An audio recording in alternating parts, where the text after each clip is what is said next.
I'll come back. I'll come back. I'll come back. I'll come back. I'll come back. I'll come back. I'll come back.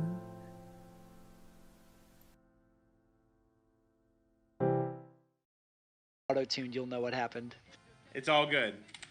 If you do, I'm gonna be like, oh fuck, it's auto tune. We went live right as soon as that happened, didn't it? Oh my god. No, I don't want to release the music. Do some Okay. more. No. Do some more. Come on, man. You Hello got and this. welcome to the Barcast, where the bar gets lower every single week. Woo! Your bartender Damn, this evening son. our milk.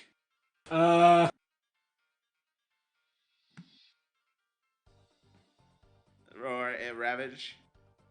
I'm playing Elden Ring. I have no life. And I'm supporting this year's Hunger Games for the homeless. This week, it is April Fool's Day. So, we thought it would only be suiting that we invite a very, very special guest. Perhaps not a fool, but fooled enough to come and join us. Their name is Bandy. What's up, Barcast? Yay, we're happy to have you. Now, for those who have never tuned in before, happy April Fools. We're done. Milk, shut it off.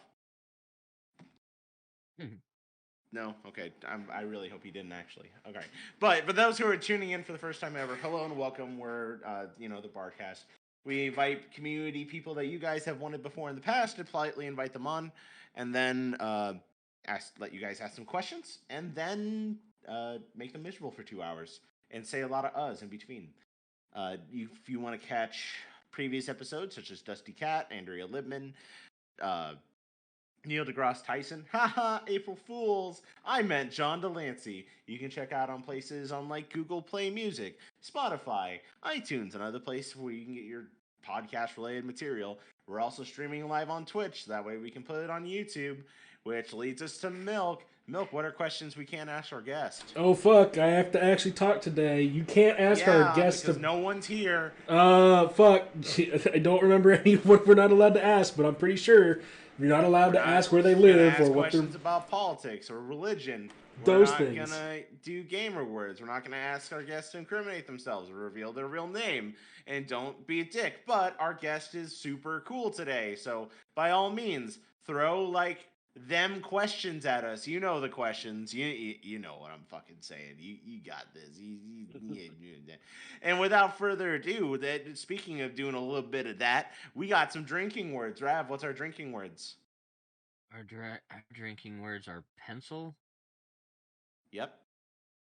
And I'm drawing a blank. Nut! If you hear us say pencil or nut, take a nice long drink and know that we would never talk bad about pencil behind your back. I love you, pencil.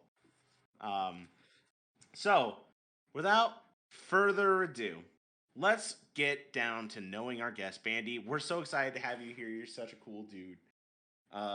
Let's get started. Basic introduction. Who are you and what do you do for the fandom? Well, thank you. That's super sweet of you to say. My name is Bandy. I've been writing fan fiction since 2011, way back in the olden days. Recently, I've started to dabble into fic readings, which are available on my YouTube. Plug in that. I will also be making some music in the near future. Got a couple projects in the pipeline that I'll be putting out on my YouTube channel, so go ahead and check that out if you're able. But mainly, I'm here for the fics. Hell yes. Now, when you say music projects, you've now piqued my ear holes, as I am also a musician. What sort of music are you looking at? The past couple months, I've been obsessed with Violet Pony and their particular flavor of hyperpop. I've never been a fan of hyperpop until I listened to, I think it's Fish Whisperer, or their latest album, like Fish. I think it's Fish Whisperer. They also put out a song called Antinymph, I think last year, which is just like the most hyper poppy song ever. it's like the next generation of brony music, and what like Mike the Microphone and those 2013 dubstep brony artists were back in the day. That's what Violet Pony is now. They're the next continuation of that musical lineage, and it's sick as fuck. Yeah, I like it. Yeah, so I've been doing some drum covers to that to answer your question in a very roundabout Okay, way. so now we're talking actual instruments. So you're a drummer. That's right. I play Okay. drums. All right. What do you play? I am a drummer. I was going for endorsements with Tama for my touring band. Holy shit, that's really cool, man. That's sick. So I gotta ask, what's your brand? Well, you know what? I've got a very early '90s Tama Rockstar kit Mm-hmm. set up in the studio. My traveling kit's a mishmash right now. I've got a Ludwig snare drum and a couple of like micro snares from Pearl that I use a lot. Oh yeah. No, that's I fair. Like, go for it. Oh, I was gonna say, I know this isn't a drum podcast, but I do want to say, Zildjian Symbols, yay or nay? I like Zildjians. They're so expensive though, and I just typically go for Sabians. Sabians, solid choice, dude. Their HHXs are balls to the wall, very good. They're amazing. Like I typically am a heavy metal drummer, so like one of the symbols that I rock the most is an AAX Chad Smith Holy China. Like it's so amazing. But Killing. literally nobody else except for you and me are having a good time right now. So let's move back to horses. Right. So how did you get into MLP? Well, when I got started back in 2011, I was still in high school at the time, and a friend of mine just kept bugging me about it. He knew I was into cartoons, and he kept telling me, "Hey, man, you got to check this out. It's killing. It's great. It's all those cool things." And at first, I thought, "I'm 16, and this is cringe. No, Mm-hmm. I will not. I will not watch the cartoon." Um, I just got bored one day, to be totally honest, and I started watching Sweet and Elite. That was the first episode I ever watched, and I was just instantly hooked. It's like it was a rarity episode. The vibe was good. Rarity was in like peak insanity, peak stress couture, and I was hooked. Mm-hmm. No, that's fair. A lot of people like the early raw horse, and some people also have taste. So let's move to the next question. What do you consider to be your favorite part of the fandom? In short, what keeps you here? Is it the online community, the fix, the music, the friends we made along the way, the conventions? What keeps you here? Well, I don't think it's any molten hot take to say the show is hit or miss. Like it's great, but very hit or miss as far as like show quality goes. The real important thing, and the thing that's kept me around for God 11 years, has been the fandom. Like it started on FimFiction, moved into FimFic groups. Now we're on Discord, but I've made so many amazing friends through this community, and that's something that's followed me for the past like 11 years of my life, and it's hopefully something that's going to follow me for the rest of my life too. Friendship really is magic. It is so magic. It's absolutely true. If there's one thing you could say to your followers or fans that have been contributing to your most like your meteoric rise on film fiction recently, what would you say to Thanks for reading Sticks. Shout out. them? Shout out. No, thank you for sticking with it. I've been on a journey, man. I started writing 11 years ago, and I was really shitty, and it's only been in the past like year or two that I feel like I've really gotten good. But people have stuck with me, and they've provided, critique and feedback when I've needed it, and praise and adulation when I probably didn't deserve it. So thank you everyone for sticking around. I hope you enjoy what I've got coming up. Now the next question is a little more heavy. It's a little more service, if you will. Um, Generation 4 is over, and now we're even seeing more directions on where Generation 5 is going to go, and really interesting new designs. And the fandom's kind of in an interesting spot where we've got a lot of content, but is some of it's falling on deaf ears. Some people are just like, no, not old no new, no new, only old. Where do we as a community go from here to stay relevant and together? I think the thing that made the Brony phenomenon in the first place was the quality of the fan works that came out of it, and I think that's gonna be what keeps us going. The quality of the music that comes out, the quality of the fanfics that comes out, and the art that comes out. That's what's going to keep drawing people in.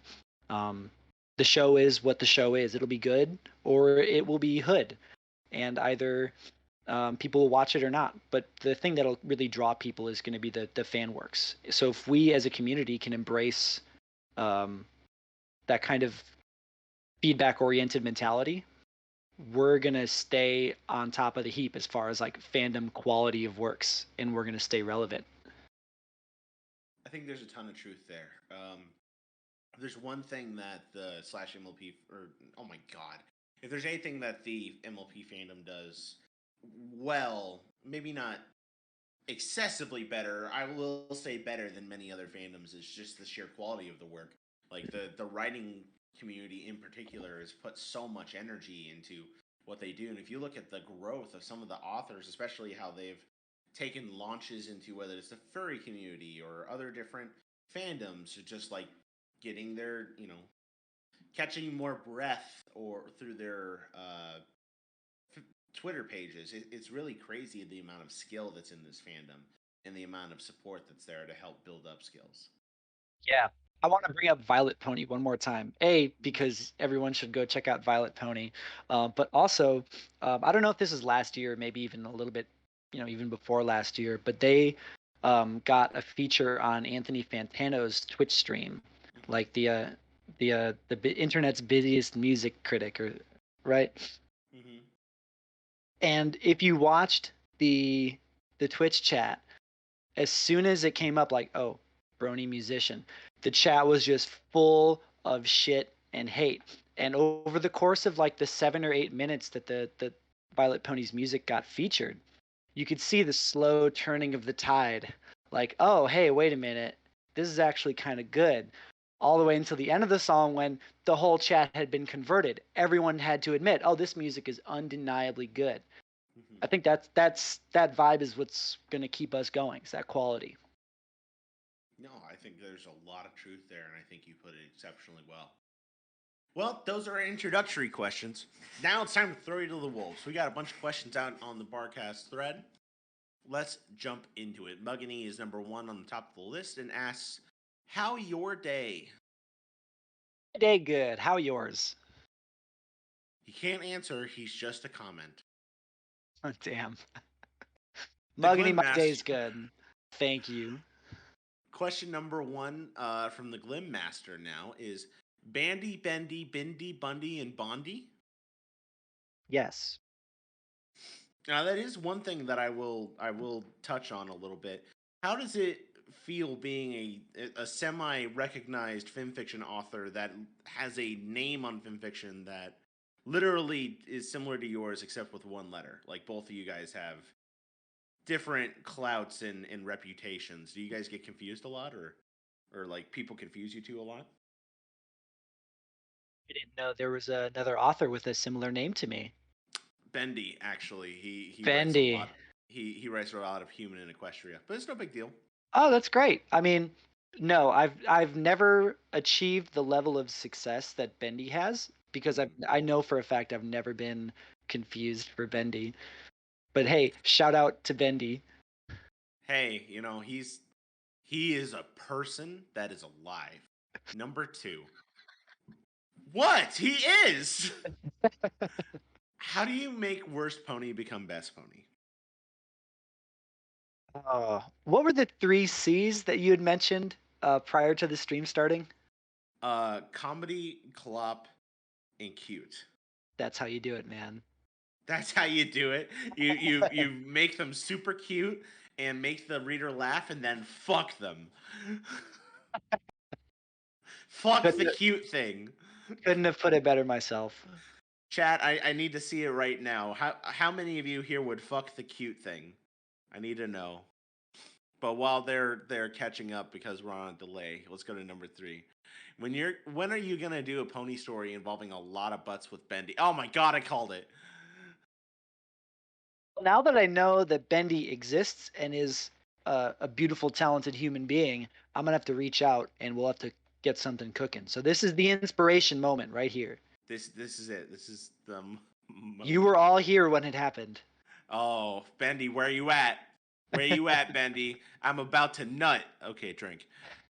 Number 4. What superpower would you like to have? Practically speaking, regeneration, because you could theoretically live forever and just like go full Mr. Atomic. But if we're going like the romantic superhero notion, I would love to fly. I think that'd be sick. Yeah, It'd make the commute easier. definitely. So let's see. Next question is: during your life, did you sit down on your chair and asked yourself, "Why do I like this colorful equins?" I have asked myself that question at least once a week for the last 11 years, and I still don't have a good answer. I just do. I like it. The shapes are good. The colors are palatable. Yeah. Yes, palatable pony shapes. Yes. Hey, this is that is a name of a clop story.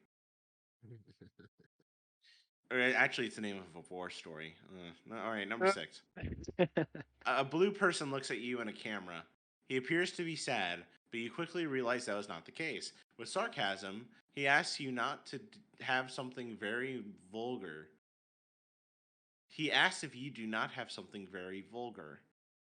What vulgar thing don't you have? What is this? Hold on, I need to reread this because I stumbled through it. Needs to go check on the Glim Master, make sure they're okay. Are you having a strong? He is having strong. A blue person looks at you in a camera. He appears to be sad, but you quickly realize that was not case. With sarcasm, he asks you if you do not have something very vulgar. What vulgar thing don't you have? You know, this kind of reminds me of the lyrics to that song by Eiffel 65. Yeah, I'm blue. Da-bo-dee, ba-doo-da, da-bo-dee. Yeah, I think that's what he's referencing. Maybe. I mean, a part of me sitting here like thinking of what's it, Pink Eye Georgie. I have crippling depression. I'm like, huh? Whatever that. I don't know, man. Swing and a miss on this meme, Glim. RK Striker JK5 is up next. Number 1, what is your favorite non-MLP franchise? Man, I'm in love with Avatar: The Last Airbender. That was my jam. It would come on the moment I got off the bus from grade school. It just happened to be. It was a fate thing.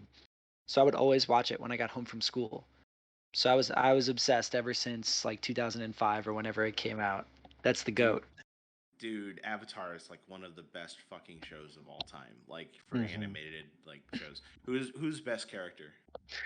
Oh man, I love Aang.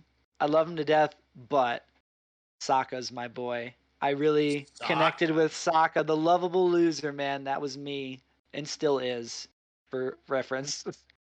Oh, hey, you didn't pick Zuko, so we can be friends. This is fine. Who's your favorite? Me? Yeah. Oh my god, Katara, 100%. Pure waifu mode. Oh man, you were a lusty teenager, weren't you? I will not talk about my internet history. All right, so the next question is, have you ever done anything for a non-MLP franchise?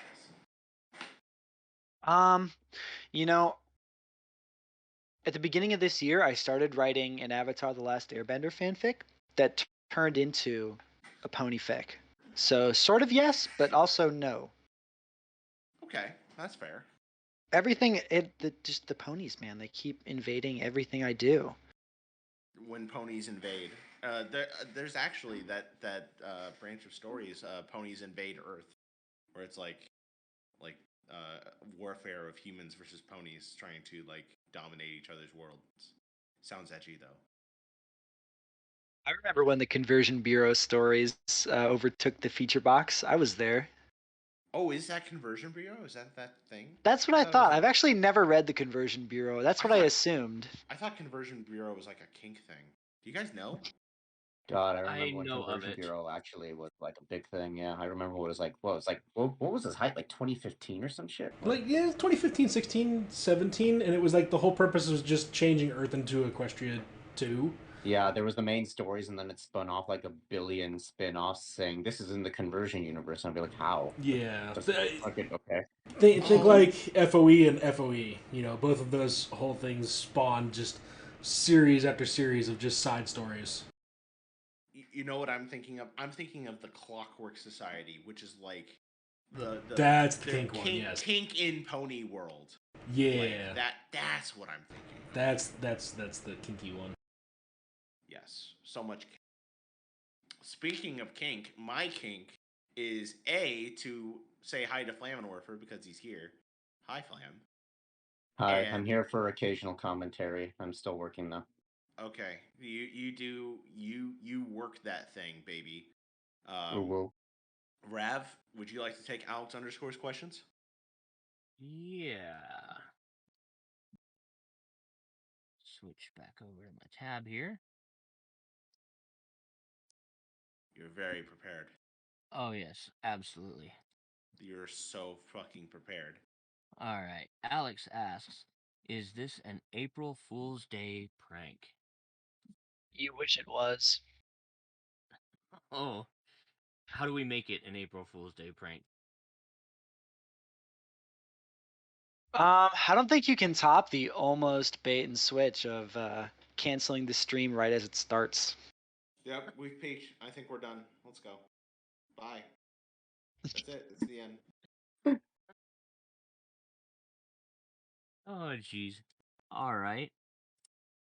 Well, since we Rav, can't we're top done. that. No, please. Oh, go. okay, fine. Please go.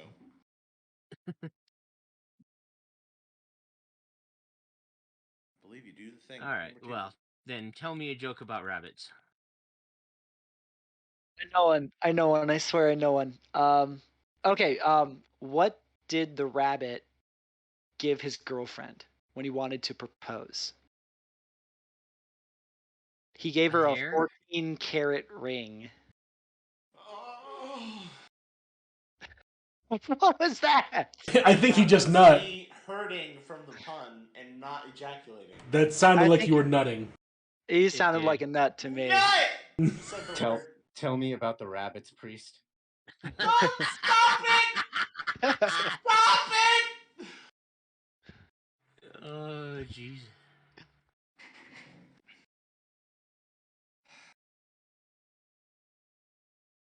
All right, moving on. What is the worst thing you have ever had in your mouth? I want to delineate between food things and non-food things. The worst food thing I ever had in my mouth was a chicken wing that I got on the corner of 59th and 8th in New York City, and it was dead ass raw. Like they had dunked it into the fry oil, but the fry oil must not have been warm enough because it came out sloppy and raw, and I was drunk and I bit into it. Just raw chicken and batter paste, that exquisite delicious texture of rubbery uncooked chicken and grease. That was pretty rough. Dude, I'd have The worst. thrown up. I came close. I held it in. It was very admirable. It was an effort. I hope you at The least worst spit out non. whatever you bit into. Mama didn't raise a spitter. She didn't raise a quitter. Oh my god. The worst non-food thing I've ever had in my mouth was a bee. I was like 6 years old, and I accidentally ate a bee. That was not fun. It stung my tongue, and I almost suffocated. Shit was not cash. I can imagine. I mean, I'm allergic to all vespids, bees, wasps. It doesn't matter. They sting me. I have problems. Mm-hmm. Well, you have So problems yeah, with or without bees. I mean, yeah, but specifically with flying, stinging, nasty little insects, yes, I have problems. That's gotta be scary because there's bees everywhere. Like anywhere there's flowers Well, and plants, there's bees. So you got to think like, oh man, that's a beautiful field of marigolds. Some fucking little killers might be lurking in that. I mean, that it just turns average everyday life into Elden Ring. it really does. It's more like, oh, what a beautiful field full of flowers, and then me vision is more like as I walk through the valley of the shadow of death. you know. So yeah, no, I get it. It fucking sucks. I'm not like deathly allergic to it, but it's bad enough. Um, well, speaking of beautiful fields, what's your favorite weather? I'm partial to like 68 degrees and partially cloudy because you don't need a whole winter coat. You only need a light sweater. Mm, Yeah, yeah, sweater no, I weather. feel that. I like comfy weather. And Question like number 5: any oh yeah, go. yes or no? Yes. Yes. Nut. Ah, Yes. Ite. I would like to pause this barcast real quick, and I would like everyone to go around and tell us what you're drinking. Why, yes, I will happily start. Um, I am drinking a local brewing company's vanilla bean blonde beer. It's an ale brewed with natural vanilla flavor added, and it tastes like ice cream. That sounds amazing. It is amazing because I'm amazing. Flam, are you drinking sadness because of work? No, I'm just chugging down like an entire fucking thing of water. Hail hydrate. That's fair. So yes, it is Make sadness. What are you drinking, it.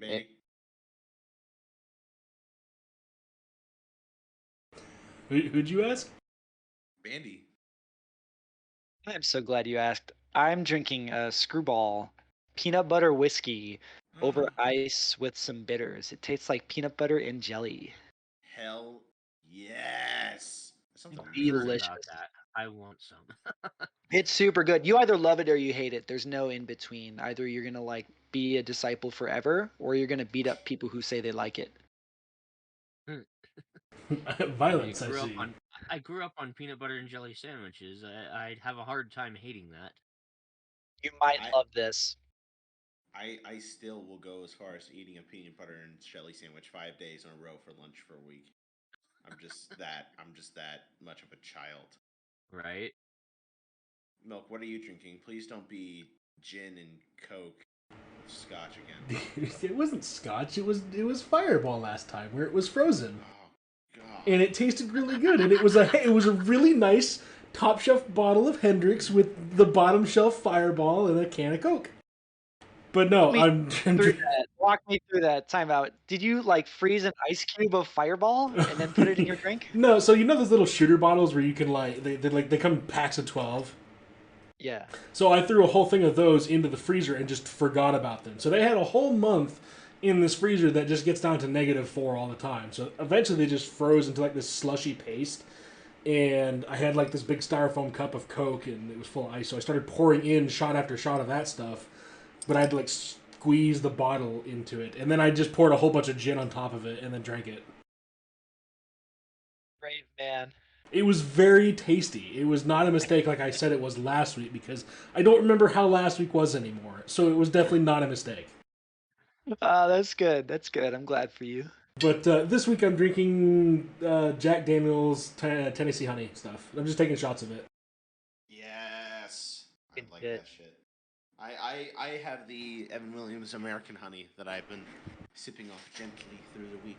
It is in fact the nut. Rav, what you drinking? I am drinking vodka and I'm chasing it with mango uh, uh, soda water. Nice. Mango Yeah. soda water. I see a first time chat from a viewer. The Navy Manatee asks, "Howdy gamer, who's best pony to Ichiya?" Bandy, would you like to try? What would you like? Yeah, I can start us off. I'm a Pinkie Pie guy. Ponkapoo. I'm a Ponkapoo person. Yeah. Party, party, Priest, party. that's right. Priester, what about you? Oh my god. Okay. So I am a Princess Cadence person, and I never get the chance to ever say it. I never get the opportunity to sit up here on this cast and talk about how Princess Cadence is clearly the best princess. I mean, she has the strongest power. Anyone who doesn't like her, she can just manipulate into immediately loving her. Like, how devious is that? She's instantly the greatest fucking princess. Ugh, like, she can just fucking murder people and everyone will still love her. She can get away with anything. She had a child that murdered half a kingdom and everyone thinks she's great. She's the best princess. I mean, Milk, what's your favorite? It sounds like you might be the kind of person to have a shrine of this particular horse, don't you? I only have 14 plusies of Cadence. It's fine. I It don't have a also problem. sounds like you might have a fedora with Cadence on it too. I actually don't think I have that anymore. Really? Look, Anymore. I know Time I out. gave- Anymore. I know I gave away one of my fedoras to Shane. Nope, that fedora Shane still exists. It's there. It's on one of the Cadence plushies. I have it ironically. Yeah, yes, Yeah, ironically. right. Yeah, sure. I have never worn that thing. You need to wear it to BabsCon.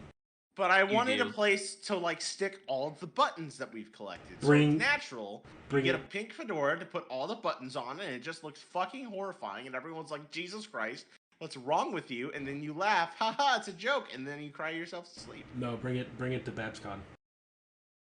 Okay, You must wear it. I'm not wearing it though. You have to wear it. I'm not bringing it if I have to wear You it. can't just bring it and not wear it. I mean, come on. Oh, I'll wear it. I'll wear it for you. Okay. But I'm gonna tell BabsCon. anybody You who can asks me wear it. though. Anybody who asks me though, I'm gonna tell the worst horse in the world. You know what? I might do it for Bandy. I'll do it for our bro. Bro. Right. I'm glad. You're gonna have such a good time with that thing on. It's the last No, BabsCon. You gotta wear it. You gotta wear it. I'm really not. Like, Pencil's just gonna look at me and go, "What the fuck is wrong with you?" Rav, best horse.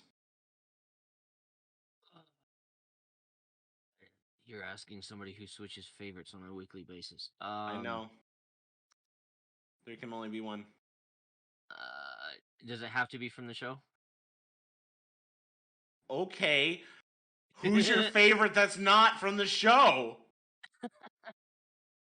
No, I'm just genuinely asking. Are we being specific for the show?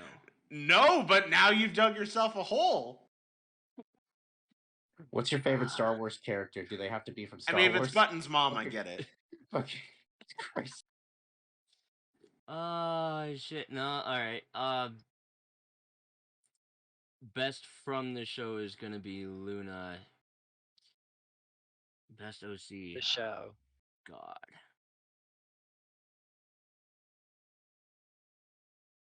Fucking figures, I would be drawing a blank. Fine, you can just say Button's mom. No. Umbra. It's Milky Way, isn't it? No, I just said Umbra. Umbra. Oh, Okay. understandable. How about you, Flame? Bidoof. Yeah, I mean, we did say it doesn't have to be from the show. So in all fairness, it's a four-legged animal that walks around. So At least one Bidoof crossover on FimFiction. Someone would have to dig to find it, but it exists, no doubt. And I'm going to Hold on, immediately I find need to it. fact check that. Okay, FimFiction. non-memeing though, Luna still holds a nice place in my heart. So yeah. My Little Pokemon Badges Are Magic by Robolestia. Yep, it's Bidoof. Shout out Robolestia, let's go. All right. Let's go to Anonymous Potato, who's up next. Heyo, Bandy. You've written a couple stories about or involving music. What instruments do you play? Oh, did we answer this, or was that before the stream started? Because I can go over it. No, go over it, man. Hell yeah. So I am a drummer. I've been drumming since I was like 6 or 7 years old. I've got a fairly robust career in music outside of the Brony fandom. But yeah, it's been drums all the way through. I'm pretty active in some local music scenes, but um, brony music is something I'm gonna be getting into more as the upcoming months progress. So keep your ears peeled. Sweet. Who's your favorite musician, artist, or composer? Like I said earlier, I've been obsessed with Violet Pony this month, but favorite musician changes from month to month. Um, the band Everything Everything has been big on my radar lately. The Moon Tonight's recent fic in Birdsong actually turned me onto their music. Super, super good. Very good electronic music band. It's like electro pop, but a very like emotionally charged electro pop. I would highly recommend that song in Birdsong. And I would also recommend the Moon Tonight's fic in Birdsong because it's killing. I think it's still in the feature box actually. Oh no, it just got out. It was there for a little bit. You should all go read it. It's great. Yep. Let's meme it back into the box. Let's all like it right now.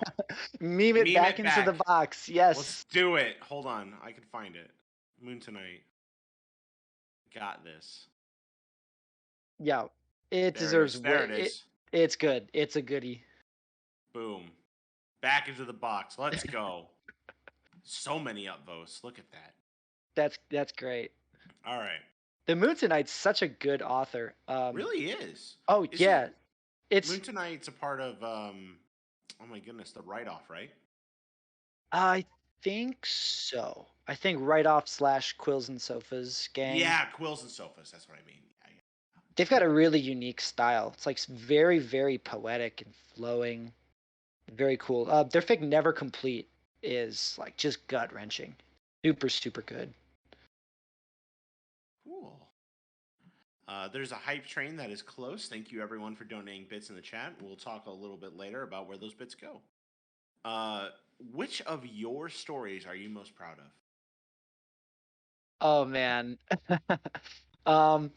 I try to not look back too much because a lot of the stuff that I wrote prior to the past year or two has been not up to my current standard, which I think is a good thing. Like your standard should always be evolving, and the things you write a year ago should not hold up to what you are now if you're progressing. But that being said, I'm really proud of So Much for Strangers, which was a mostly original character fic. And then The Next Lesson is also what I'm really proud of. The Next Lesson especially because it's just a very like happy fic. It's got a happy ending. I feel like for some reason it's very easy to turn pony fics into these like sad sap things. But to get something that's got like a genuinely happy ending and it's genuinely uplifting, and to come from me, someone who I feel like I don't write a whole lot of happy endings, that was really a breath of fresh air. So I'm really proud of that one.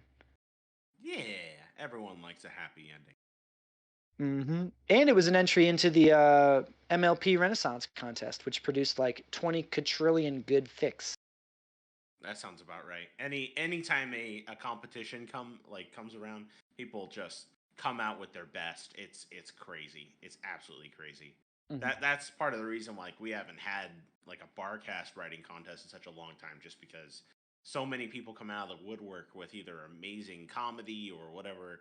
Like it's so difficult to get through it all and judge them all. It's I have so much respect for the people that run contests regularly. Yeah, I forget who won. Hang on, I'm gonna. Celestia Regina by Sledge 115 won that contest. I remember Celestia Regina now. It's what? Oh God, it's coming up on a year old. It freaking holds up, man. That's such a good fic. It builds on the lore of the universe in just a super interesting way. It focuses on Celestia a lot, so Celestia fic if people are into that.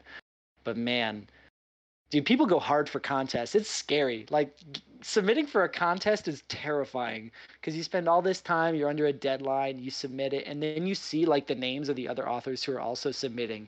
That's just a terrifying experience.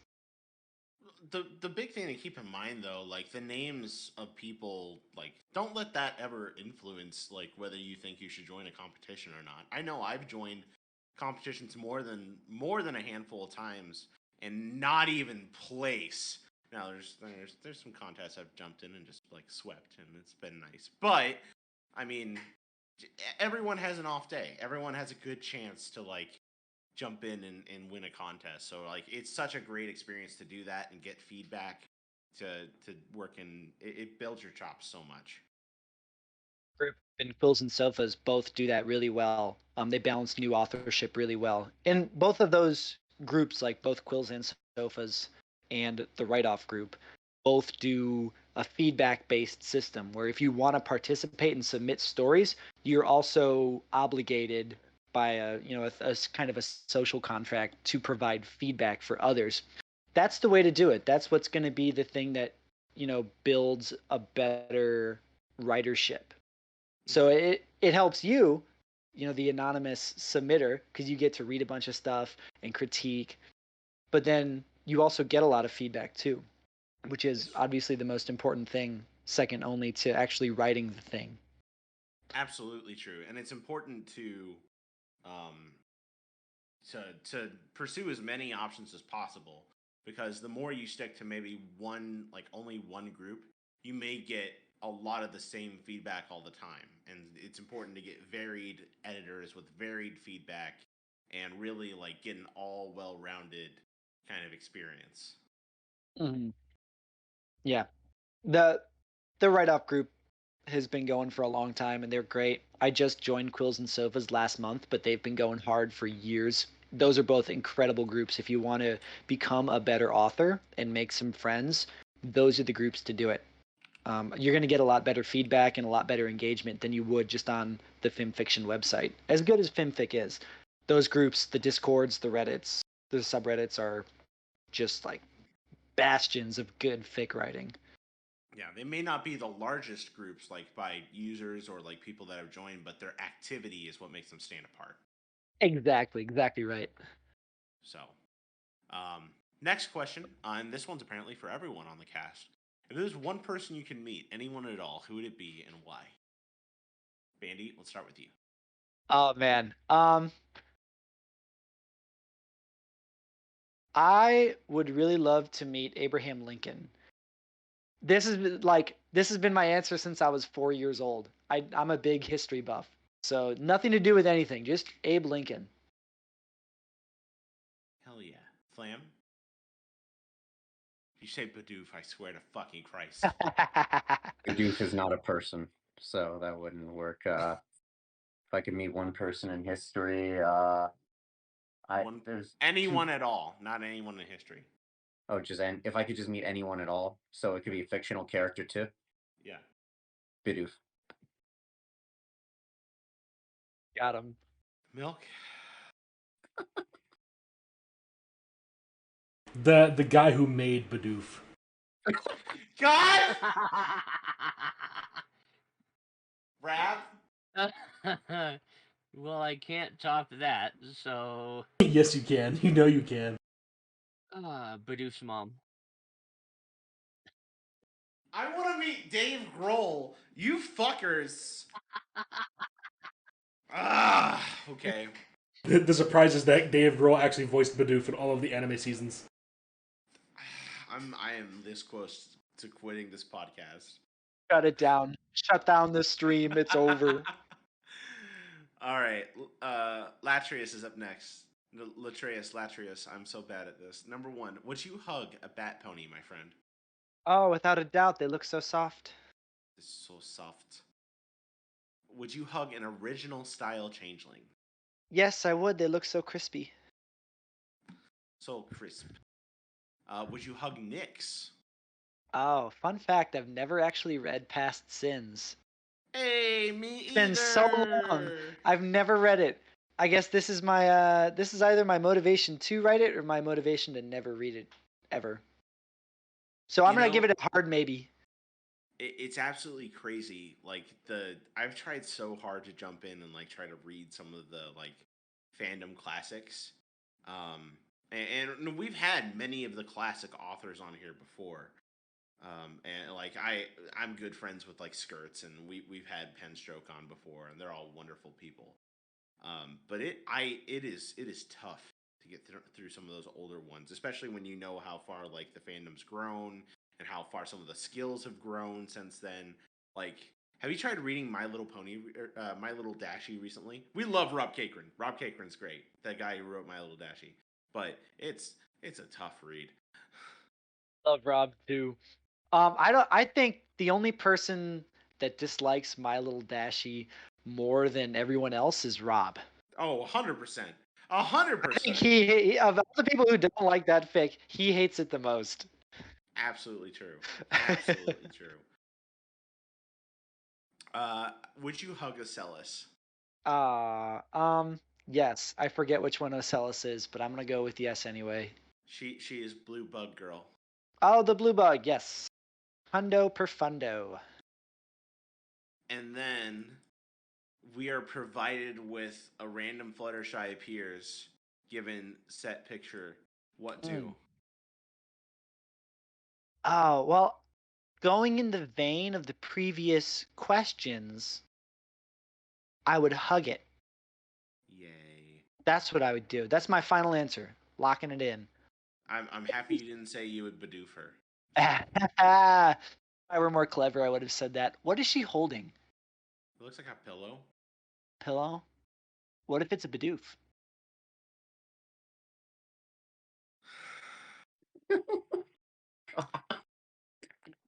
That is the power of a Scarlet interface hooked up to a good microphone for that sigh. All right, Sumbro for Life is up next. Number 1, what's your favorite video game? Oh man, I've been obsessed with Deep Rock Galactic for a minute now. DRG all the way, baby. Rock and Stone. I'd love I've that video heard game. such good things about that game. What's it about? Okay, let me give you the elevator pitch for DRG. You are an alcoholic spacefaring dwarf, lured by the promise of riches to the distant, dangerous planet of Hoxie's 4. Your anarcho-capitalist overlords send you down into the depths of the planet to strip it of its minerals. But there's a catch. The natives are not happy that you're stealing their minerals. And the natives just happen to be giant carnivorous killer bugs. Mm-hmm. Deep Rock Galactic. TM 2018. Wow. That sounds crazy. I kind of want to give it a shot. I mean, it sounds in some ways like No Man's Sky, but with stakes. Sort of. I've heard it described best as like Minecraft combined with Left 4 Dead. It's like it's like wave survival plus mineral gathering. Okay. Yeah, it's 1 to 4 player co-op, really fun to play with friends. And the community is great too. The DRG Discord pops off daily. It's a really fun community to interact with. We may have to keep that on the back burner for a game night one of these nights, guys. If you're ever playing that, dude, call me. Call me, man. I'm there. Hundo P, friendo. What is your favorite boss fight? Oh, it's got to be from DRG. It's got to be from DRG. There's a couple different bosses, but there's one particular like semi boss fight with this machine called a Betsy that just gets me every time. I'm so bad at killing Betsy. Those of you who actually played DRG will probably be like, "What? It's like one of the easiest sub bosses to clear." But for some reason, for me, it's just impossible. I'm probably just bad at video games. But that's my boss fight that I fear the most. Number 3. Oh, I haven't gotten the opportunity to ask this one in a while. Okay. Number 3. Have you accepted Skeletor, the master of the universe, into your heart? I wasn't expecting that. Yes! Keep going, man. Pop off. Keep going. Well, He-Man, what do you say? I say, for the honor of Grayskull, you shall not pass. Fuck! I've never seen He-Man. I've seen She-Ra, but I've never seen He-Man. That's fair. Well, I mean, She-Ra's a little easier to access too. Like, it's on all the Netflixes. All the Netflixes. Number 4, you are in Horseburg. What business what do? I am here to collect stonks, sir. Stonks to the moon. Get the Doge. Invest in Call me AMs. Nightmare Moon, because I'm taking these stonks to the moon. Invest in GME. This is not financial advice. Now that you're in Horseburg, where you show them how to do the moonwalk. I cannot moonwalk. They would be lost with me as their teacher. I defer. I also do not know how to moonwalk. Flam, you're suave and good at dancing with people. I am. Yes. Do you know how moonwalk? No, I actually tried a couple times and I understand how it's done, but I do not have the foot dexterity to do it. Yes, you understand the moonwalk physics. Your confidence. We posed the question like, you can dance, right? Just uninhibited. Yes, I love that. Number 6. Do you even praise, bro? 420. Praise it, baby. Yes, yes, yes. Damn right. All right, let's see. What time are we at? We got a little bit of time. Let's keep on moving on. We got Micah up next. Congrats on the interview. Will there be April Fool's shenanigans? We'll have to stick around and find out. God, yes, fuck around and find out time, boyos. As a musician, would you rather have perfect pitch and no sense of rhythm, or have excellent rhythm but be tone deaf? To answer the spirit of the question, I'd rather have rhythm and no tone, because I'm a drummer by trade. But in a meta sense, rhythm is just harmony slowed down, and harmony is just rhythm sped up. So you can't really have one without the other, because it's all just waves, bro. If there's one thing that I've learned through trying to write music and learning guitar and bass and trying to practice singing and like work on my voice, I have no tone at all. And the idea of like, oh, I can listen to music, be like, oh, this is why the music is good. Sit down and try to make it. Oh, I don't know how music work at all. Music's Right. fun, man. There's a really good Adam Neely video about musical fractals that's really interesting. Because if you think about it, like a rhythm is just like, but if you speed up a rhythm enough, it becomes a note. And likewise, if you slow down a note enough, it becomes a rhythm. Yeah, Just like it becomes a sign, kind of. it's a little bit of a meme, but it's a really interesting meme. Huh. I could see that. I like it. Anyway, sorry, I'm getting us off track. I'm check that. No, by all means. I will sit here and shitpost all fucking day about music. Just like I'm here to shitpost that fucking Enigma's here. What the fuck are you doing here, asshole? Fine, if I'm not wanted, I'll just leave. No, we miss you. Good, he's gone. Okay. Without further ado, Enigma, you're just in time for the ad. Would you like to do the ad with me? That's a hard no. Hey, Milk, do you want to do the ad with me? Absolutely. What's this ad about? Shut the fuck up. It's all about supporting our Patreon. We have a horse named Little Bit that we support out on Red Wings Horse Sanctuary in mid-California. All the bits that you guys contribute through donating bits in stream, as well as donating to our Patreon, go to Horse Rescue Charity. What do our bits contribute to, Milk? I thought we were buying hookers and blows. I didn't know there was a horse involved. We are buying hookers and blow. For us.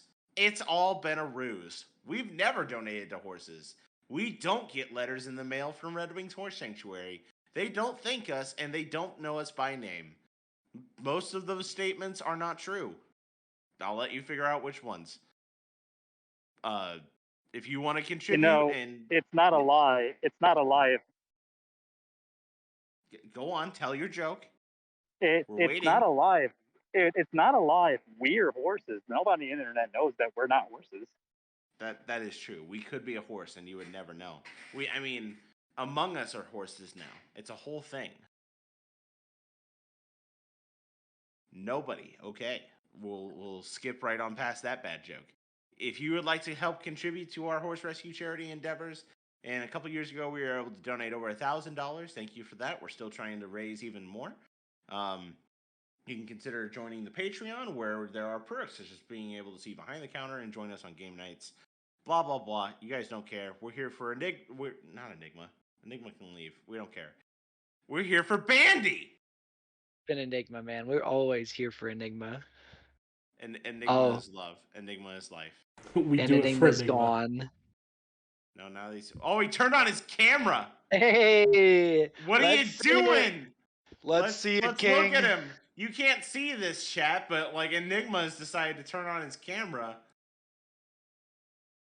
Wow, he's showing his entire cock and balls. That's crazy. Oh my god, it's so tiny!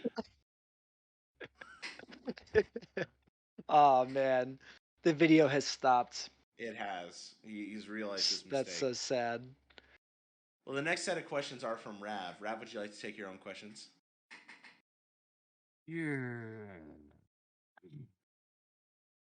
First, what's a question you wish people would ask you?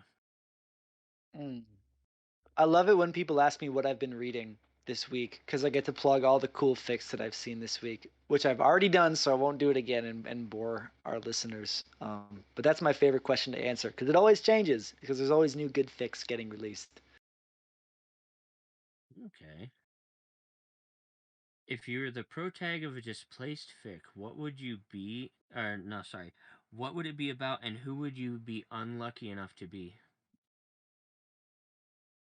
I don't think I know what a displaced fic is. Could you explain that? So you go to a con dressed as Spider-Man, and then bam, you're in Ponytown, but you are Spider-Man. Ooh, damn. Well, I've kind of always wanted to cosplay as Mike Wazowski for the meme. I feel like that would be the least lucky displaced fic possible. Mike She's out Wazowski of our equestrian. hair.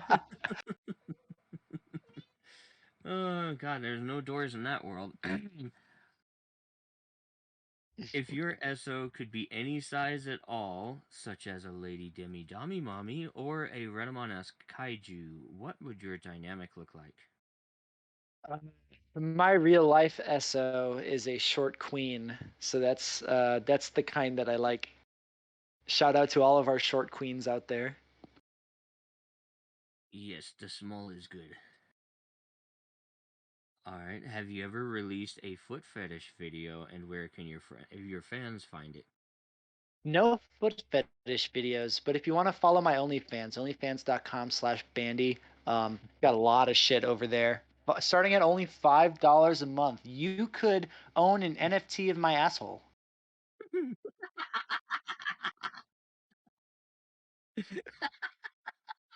I stopped typing SQL just to skip because of that. And I was like, what the fuck I'm going back. I'm going back to writing SQL.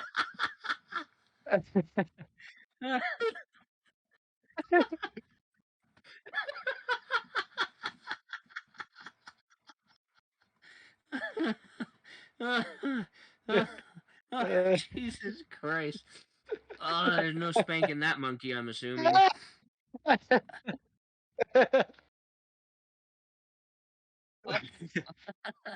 Alright. Do you read and or write snuffles, i.e. Goreclop for cute ponies? Warclop. I'm gonna need you to explain that for me. You know what a snuff film is? Yes. Snuffles. It's cute. I have ponyfied it. I have read Rainbow Factory, so does that count? If you get off to it.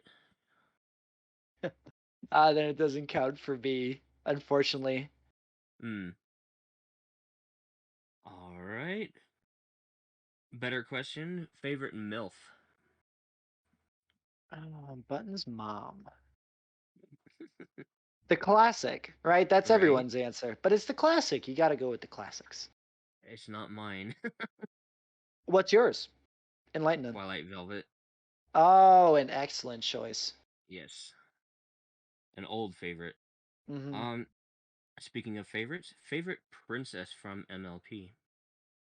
I used to debate this often with the guy who first got me into MLP.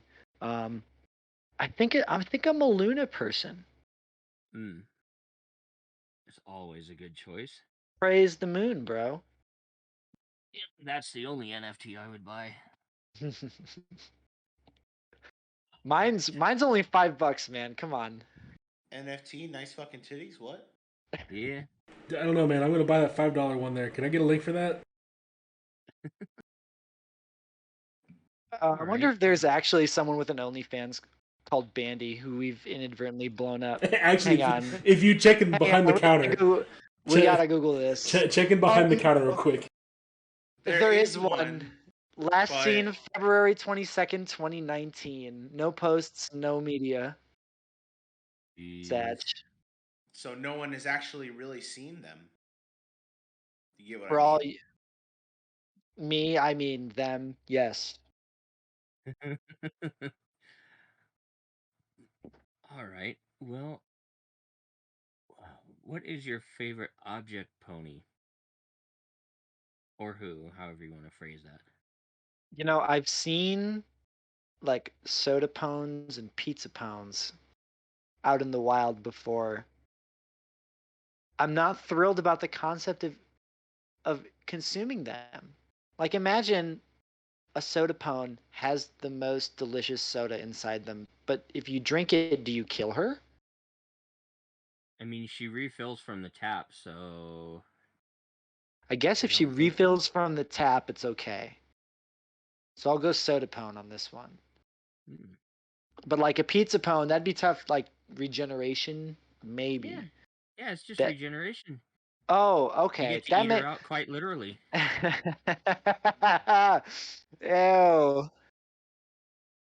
That makes it a lot less ethically ambiguous, at least. What, you've never eaten hair before? Nice and stringy and cheesy and yummy. Blech. Hair spaghetti.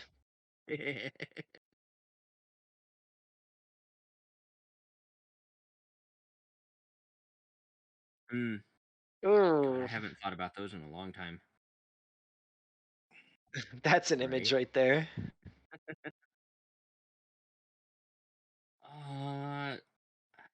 God, I just got a visual of fucking pepperoni slices as nipples. Alright. Since bats are the superior pony, how many anons must we suck dry?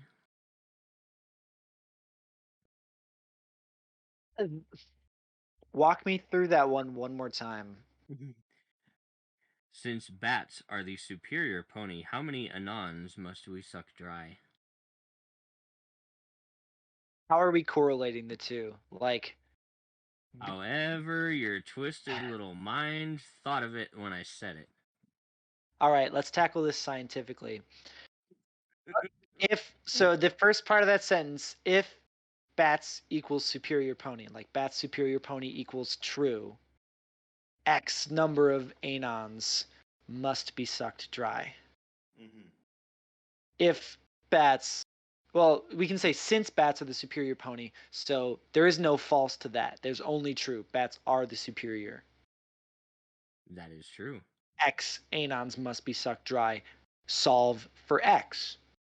I'm not a mathematician. I'm a musician, so I will defer, perhaps to Flammenwerfer, who I believe is writing code right now. So he's a nerd.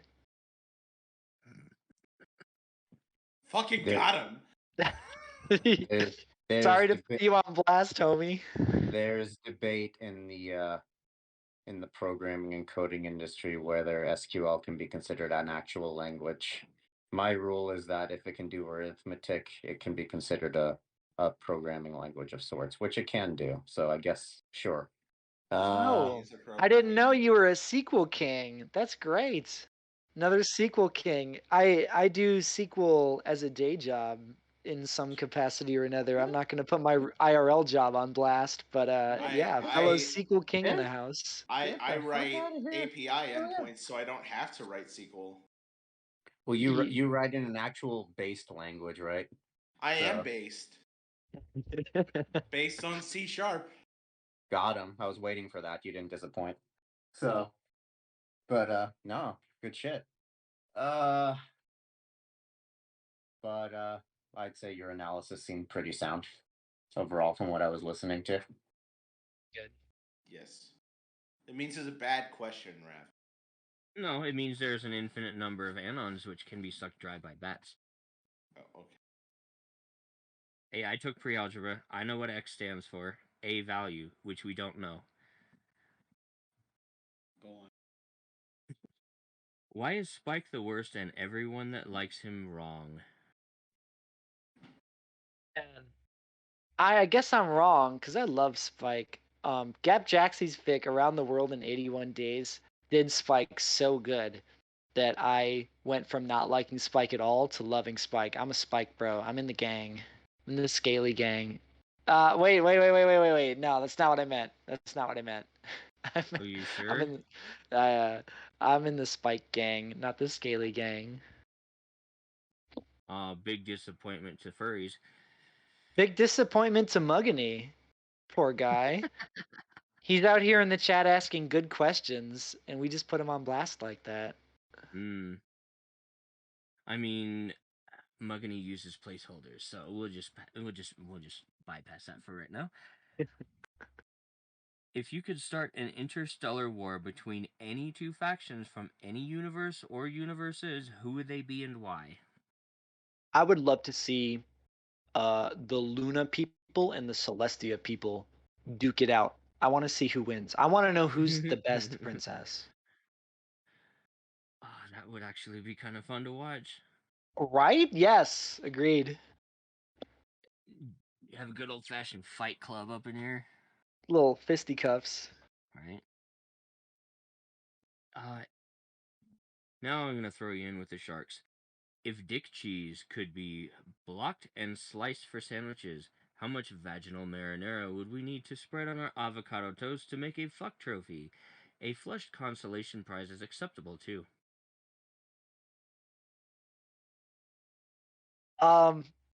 Let me answer your question with a story. So I grew up in the Midwest. Story? With a story. So I grew up in the Midwest, where Spam canned mystery meat is like, it costs like 2 nickels and a carton of cigarettes. It's very cheap.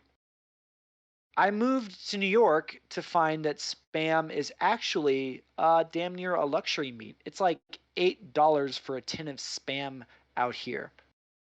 So assuming that that dichotomy is true, we would need a significant amount of disgusting marinara to spread on our sliced mystery cheese sandwich. And that would cost a lot of money. So I don't even want to think about that. Purely economics. Sorry. I'm proud of you. Thanks, Dad. Good answers. I'm not ready to be called that. I always knew I'd be worth my bidoof, Dad. He prefers Daddy. I do prefer Daddy. Raph, continue. Alright. Next question. Elden Ring? No, I'm not much of an Elden Ring person. I'm still stuck on Deep Rock Galactic. That video game is the shit. But I love watching streamers lose their minds playing Elden Ring. That is also a fun hobby. Right. Who's your favorite? Who's the like most delicious boss from Elden Ring? In my opinion, Yeah. Fuck. I actually haven't made it that far, so I can only attest to what I've seen. Go There's a for it. great being that's on a horse, and I think we need to give him praise for the sheer fact of being on a horse on a pony podcast. I don't remember his name though. But like, who's the cutest one? Oh God. Who's the cutest one? Probably one of the two fingers bitches that I killed a few days ago. Feel free to hop in, everyone else. I heard some I've never gremlins gotten in the chance to background. honestly play, which is like, so here's the thing. I have every intention of playing Elden Ring here soon. I'm terrible at Souls games to the point where, like, you know what? That actually kind of sounds like a fun thing to do tonight is to, like, throw up a stream and, like, try to play Dark Souls 1 and, like, fail at it and watch as people are like, haha, you need to roll. But I have decided that when I get my Steam Deck, that's when I'm going to play Elden Ring. I'm going to play Elden Ring on the Steam Deck, and that can't possibly go wrong. Oh, you poor sweet summer child. I mean, I'll get a little mad probably. A little, he says. It's one of those things where you learn. This game is anger management in action. Like, I rage at games depending on what's going on. This game, I basically have to control it because I will get so mad that I will rage quit, and I have to shove it down. I have to, like, okay, we're gonna try this again, or okay, we'll come back to this next week. There's other shit on this side of the map I can do for now. See, there was. I put a lot of. I want to say a lot of time. I'm an adult, so a lot of time is like 15 hours into Bloodborne, and I actually was getting to the point. I felt like I was getting good. I was like, oh shit, I'm doing rolls. I'm parrying attacks. Like this is the hot shit. And I got to the third boss, which is this Gravedigger fucker, and he had two fucking modes, like two health bars, and I got to the point where we fucking killed each other at the same time, and I fucking rage quit the fuck out of that game. I was like, no, I get that people love this, but I can't do this. I'm so mad. I can't do this.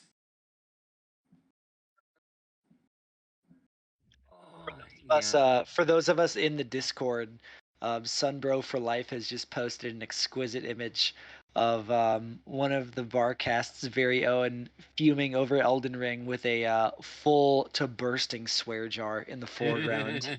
See, the only problem here is I don't have a swear jar. I just say fuck whenever I want because I'm an adult. But one of these days, I'll probably have like a spawn. I'll have to watch my language. Fuck. Could you? Okay. Here's a serious fucking moment. So we're recording this shit and we're putting it on YouTube, right? So fucking 10 years from now, if we have underlings and they find this shit, what do you even do? Well, first off, I'm too gay for Ground them kids. from the internet. You ground them from the internet. Easy. Let me ask you this, Bandy. And I'm not trying to get like too personal here, but if you had an underling, and years down the line they discover your fan fiction, what do you do? How do you react? Well, I am gonna eventually have a couple kids. I think that'd be fun, but I think I produce so much content in like Instagram pictures and shitty memes on Discord for my friends that all my fanfics would just be buried under a mountain of trash content. We'll never have to worry about like our kids going through our old like celluloid pictures and photo albums because they're never going to want to go through our Instagrams with like 10,000 selfies of us looking the exact same. That's fair. There's like no artificial scarcity. Like I've got two pictures of my grandpa But I've got like 2,000 pictures of myself on Instagram because my hubris is the size of a New York City skyscraper. That's really really fair. That's exceptionally fair. Here I'm envisioning this day where like I walk in and my child is what reading pony fan fiction. I'm like, what is that? And they go, oh, and I try to hide it. It's like, no, who was that? Was it Skirts? No, Kid reads Okay, a that's skirts fine. fic. Send them to reform school. you'll find them reading designated shitting street. Oh my god.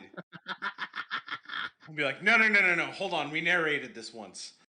So you immediately pull it up for them to listen to. No, I don't expect them to find designated shitting streets. I'd be waiting for the day when little Johnny or little Emma would come up to Priest and be like, "Daddy, what's a town bike?" Stop. See, it's Italy. They would more likely be like, so what's this Rainbow Dash and Sonic have a religious experience thing? And I'd be like, oh god. Oh yeah. I can just hear it now. They walk up to you, Daddy, Office Love when? Should have used a condom.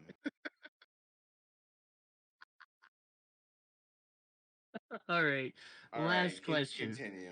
You're trapped in a room with 10,000 dicks. How many are you choking on?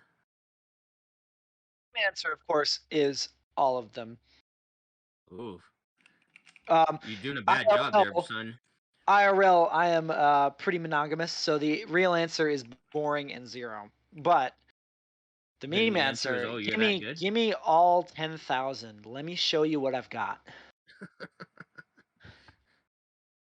Show me your trial period has expired, sir.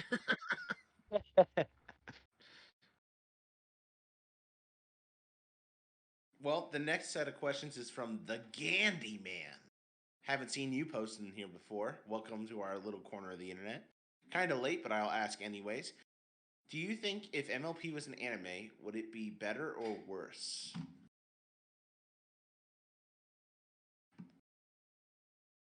0 out of 10. Final answer. 0?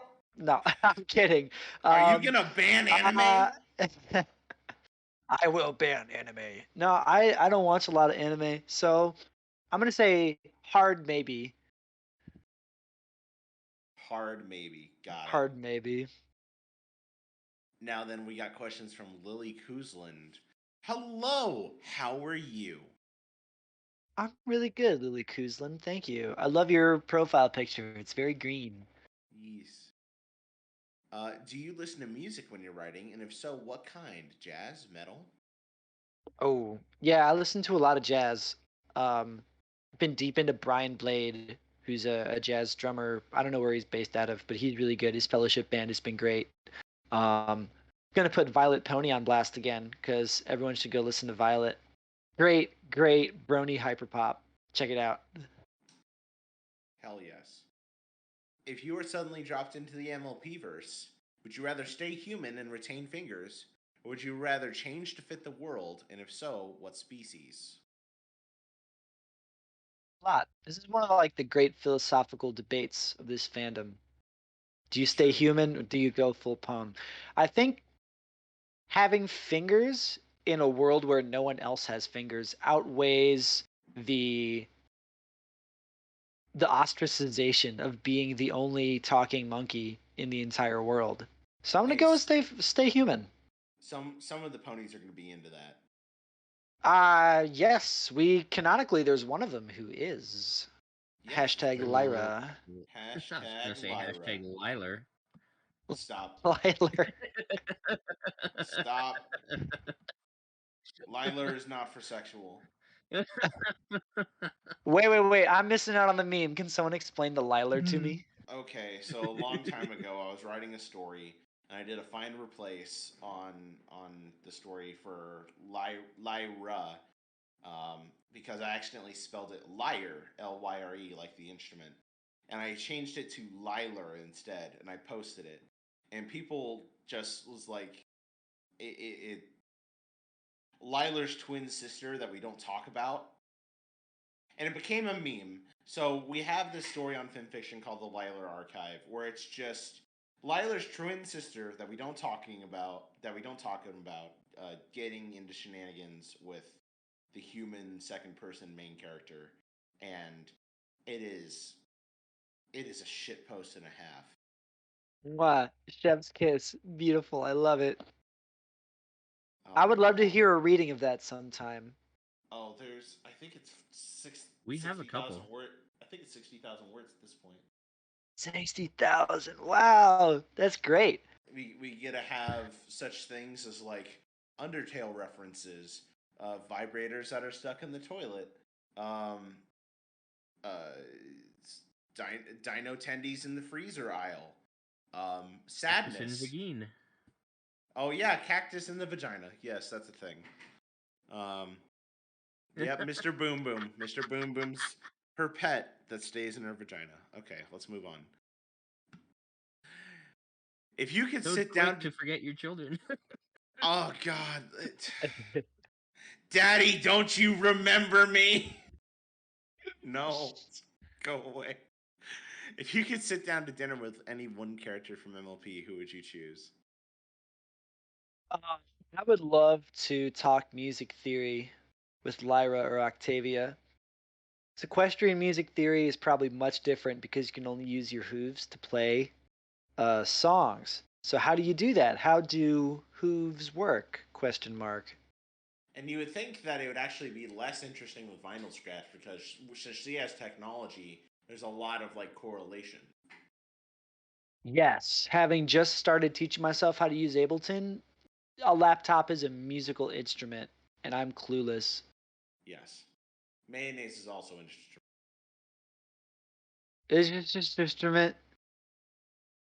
Yes, everything's an instrument if you believe it. If you could introduce one piece of technology to the setting that it either lacks or is low key, what would you choose? Cybernetics, aircraft? So, like to MLP first, if you had to introduce one piece of technology. The MLP verse is so weird with technology because we've got computers as evidenced by Vinyl Scratch, but we've also got like no industrial technology. It's So true. if you really wanted to be a diabolical supervillain, you could like introduce a factory powered by steam and monopolize the world and plunge them into anarcho-capitalist wasteland. Isn't that what Flim and Flam's machine was? Oh shit! Yeah, you're right. That we see MLP already did it. But like they don't have like we've never seen on like visuals like on screen like a We have. dishwasher or Well, no, not that. or a washing machine. We've seen a stove, obviously, but I don't think we've seen a microwave. Like it's No, because inconsistent. they actually bake shit. Yeah, like they actually like cook. But like laundry goes out on the line, like old timey, like Little House on the Prairie style, or poor style is what like, people like to call it. yeah, that's true. But they also have big cities, so they must do. have like the capacity to build big girders or whatever the fuck you build big buildings out of. Yeah. Oh yeah. Like there was that one construction scene. Like there was a construction scene. I remember at least once. People sleep on girders, but how the fuck do you make girders in a pre-industrialized society? Magic? I think it has to be magic, or because the Earth Pony is using hammers because they have the strength. True. Well, if you remember the Twilight and Starlight finale episodes where they were popping back and forth between time, there was the Applejack episode where they showed just an industrialized city, like heavily industrialized city. So they have the potential at the very least. Are you talking So about like the one yeah, with the true. war? Yeah, yeah. Okay. That could be one of the bad ends, industrialization. We should all just return to monkey. That's the real message of MLP. Money is fake and bad. Okay, I'm sorry. I'm stepping into politics. MLP is now an Ann Prem shilling show. Alex _ is up next. How much shrimp? Shrimp. Well, first of all, good on you, Alex _ for being so enterprising and putting a second round of questions in. It shows engagement, and we're grateful for engagement. How much shrimp? Funny you should ask. I just had shrimp for dinner. I was telling my fellow Barcastians how good it was prior to the show starting. So the answer is about half a pound. That's how much shrimp. That's how much shrimp. What sort of sauce? What do you put in your stir fry? So this requires a little bit of backstory. The grocery store right across the street from me sells shrimp at an extreme markup because there's a lot of Asian restaurants in my neighborhood. So they all come to this supermarket to buy their stuff. So the supermarket just marks up everything that they know these restaurants are going to buy. But they have a super cheap sale on Thai. It's like Thai chili garlic shrimp salad. So you just if you buy that in bulk and then just saute it for like a couple of minutes and then throw it over some rice, it's the best. Oh man. So good. It's like spicy, garlic, vegetable aroma. You get the nice fattiness of the shrimp. You throw some vinegar on the rice. Oh, man. Can we do like a Barcast just for food? We've been tempted to more than once. More than a few times. Every time we talk food, Pencil immediately shoots down the idea of doing anything official food-wise. Because we always try to get her to have, like, frozen hot dogs in Jell-O. Look, and then put mayonnaise on it. In mayonnaise. Yeah. That idea deserves to be shot down. That's an oddly sexualized food combination. Wait, but it's an actual thing. What's the name of it, though? Aspic. Aspic, that's it. Like ASSPIC? Aspic? I'm not Googling that.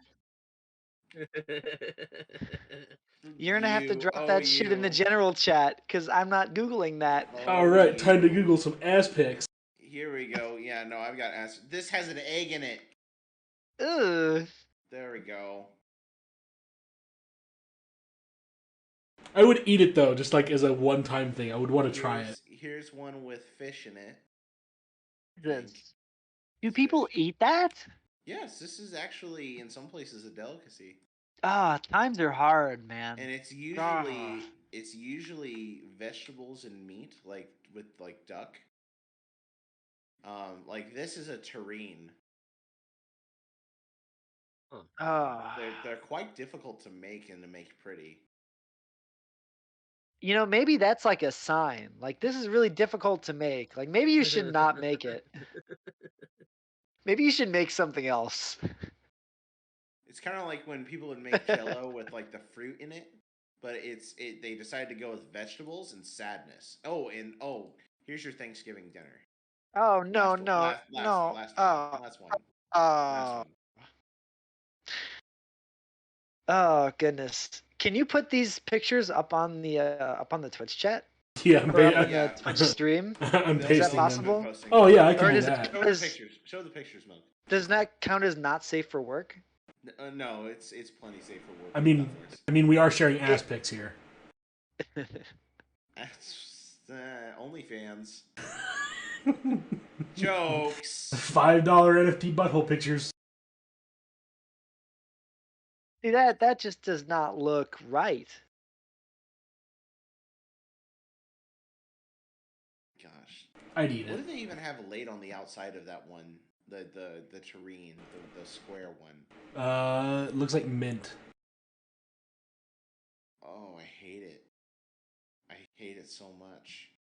There was a Vice food like mini episode up on YouTube about like the last old school British restaurant left in England, And it's like a 10-minute long expose on this guy. He's beautifully dicing these eels, frying them, boiling them, like turning eels into something beautiful, like something I could genuinely eat. Because eels are not the most attractive food, I've seen this one. appearance-wise.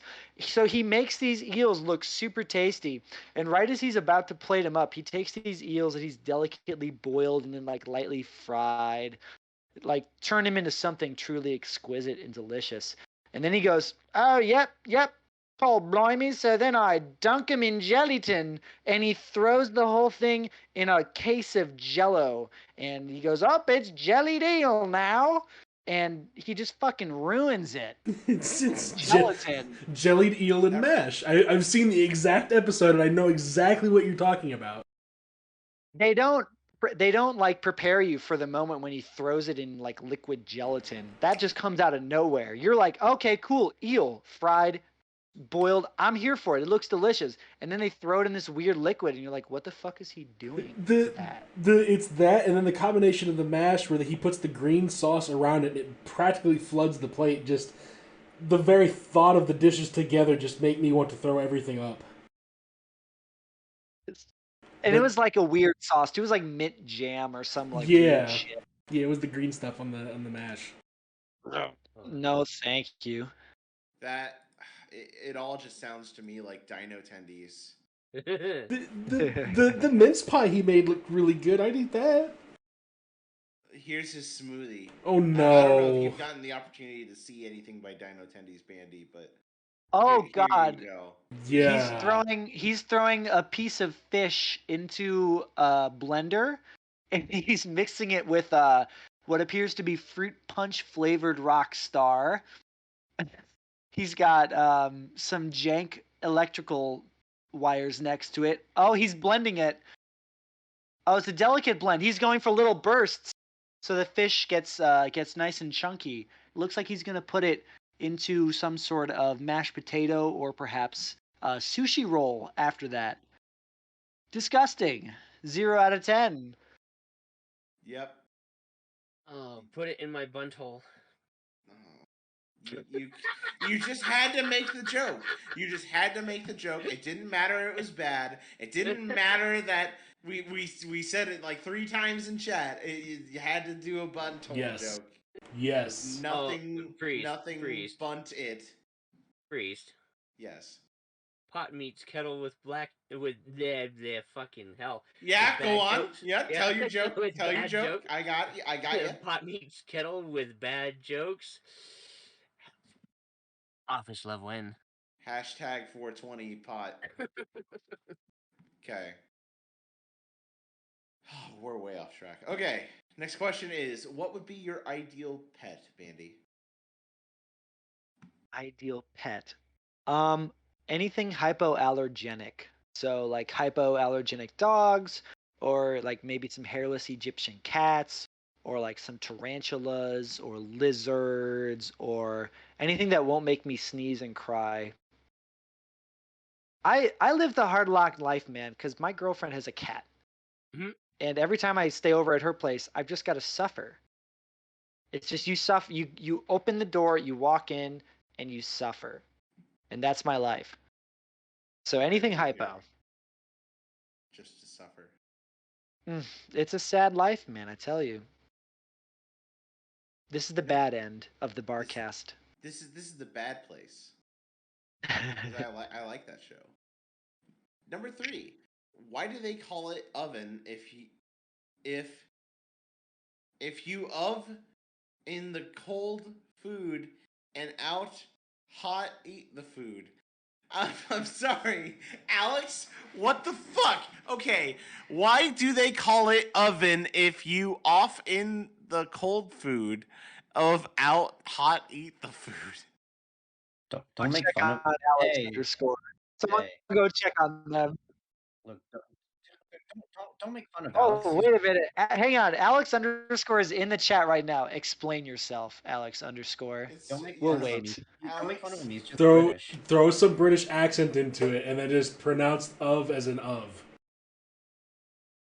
Why do they call it oven of if you in the cold foot out in the cold blimey hot eat the food? I didn't think it would make it better, but that was hilarious. Winston Churchill.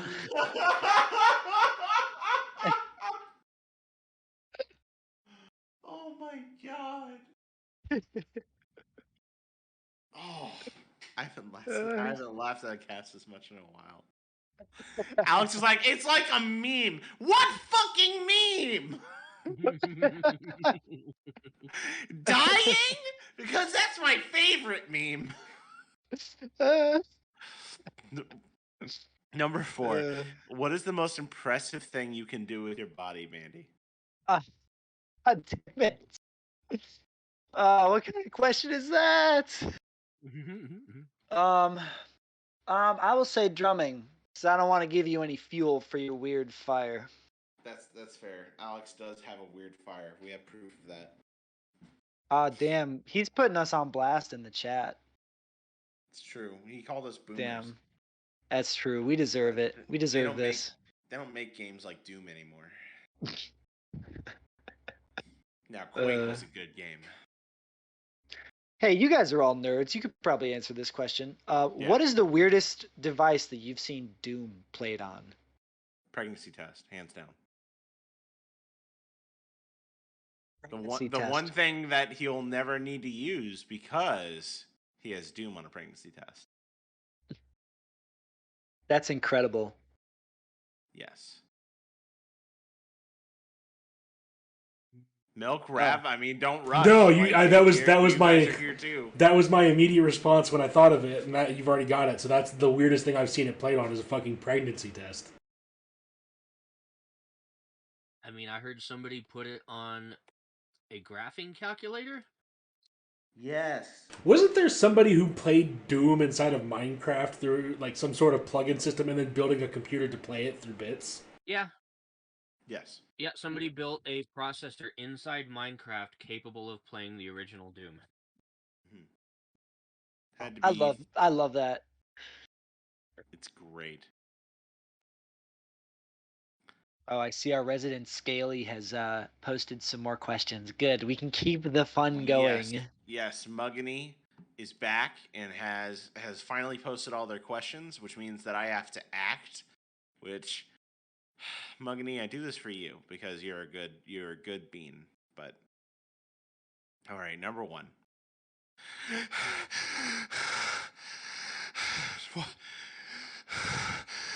What is your favorite non-pony character from MLP? That was excellent. Good job. That was great. Commit to the bit. Yona. I love the idea of a character who just punches through walls and just takes no fucks. There was there was a fic that came out like 6 months ago about the Yakistan space program. I forget what it's called though. Is it anything like the Kerbal space program? It was basically like that. Oh god, I'm so dumb. I forget the name of the fic. It was really really good. Basically like I think it was Equestria and the Changeling Empire or Griffonia or one of the other non-pony races like got into a space race. And the Yaks were like, "Hey, wait a minute, we can be in the space race too." And both of the other races were like, "Nah, man, you don't have like rockets and shit. You're good." And so the Yaks are like, "Nah, man, we don't even need rockets. We'll just launch them into space using big catapults. We'll put Yaks on the moon with catapults, and it only gets weirder from there." It's such a good fic. It sounds like something Musk would do. It's such a man. I'm gonna take like 5 seconds and look for it because it's so good. I wonder if it's. I hope it's in my favorites.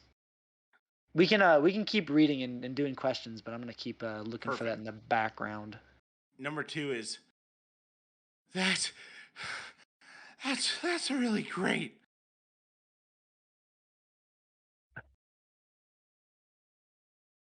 That's it. That's number 2. Oh, that's really good. Oh, thank you, Muggany. Number 3. What books are you reading right now? Oh, I'm so glad Try you hard asked not because I to. just found the fic that I was talking about. It's by Sir not appearing in this fic. It's called For the Benefit of Yaks. So good. It's so good. That's what I've been reading this month.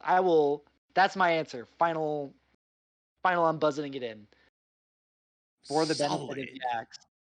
Such a For good the- fic. One of the best laughs I've had in years. Hell yeah. Now then. Oh man, this is gonna get okay. Do you do you do you like steam trains? Your acting's on point, man. That's great. So one of my very good friends from college, his dad is a steam train connoisseur. So sometimes in like the summers between classes, I would spend like a couple of weeks over at his place, just crashing and like living it up in the city.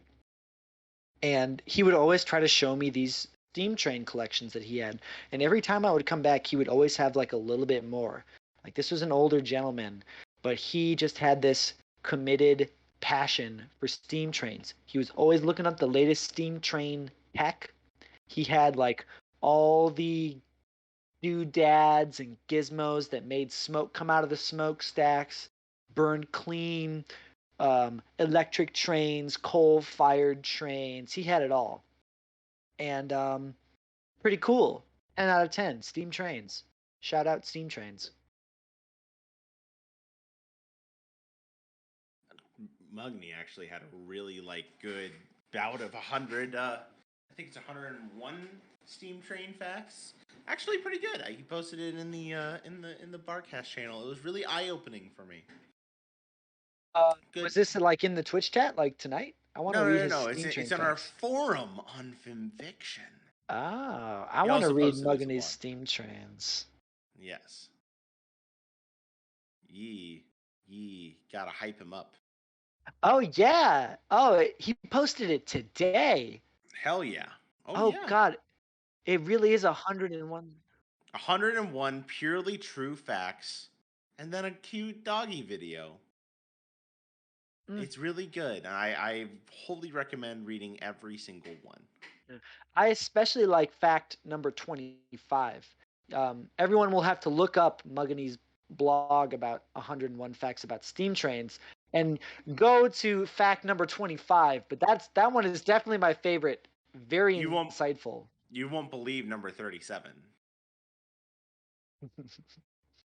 All right. Number 5. Oh my god. Okay.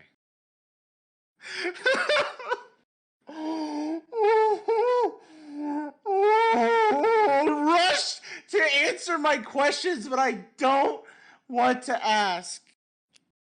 Next one. Do it. Come on. Ride that intensity. Have you ever just sat in a chair for 10, 20 minutes and done nothing but think? Do you know how it feels to constantly have something to do but not have the motivation to go through with it? We live in a society, plain and simple, a society that's built on pain, not just the pain of slaves who built the pyramids, or even the slave who built the railroads, but pain of the mind. All I can do is sit here and ask you how your day. But what's the point if your day not how? With that, I have a few more questions. Questions that are seemingly pretty, but have the utmost importance to our society. With that, number 8, who is the sexiest furry girl? Oh, I knew this interview was going to be crazy, but we're here. Yeah. We're here. We're We've here gotten today. we've gotten to the gamer question. Yes. What's Who that is game? the sexiest furry girl? Oh, what's that game? It's like Love Machine, I think. Oh. No, Banned from EQD. That's what game I'm thinking of. Yes. Yeah, I'm gonna go with that. That's the sexiest furry girl. That's fair. Banned from EQD. The OG legend. I was thinking Samus is the Ah, sexiest Sam. furry girl. True. What a weird life that Banned Based? from EQD must have.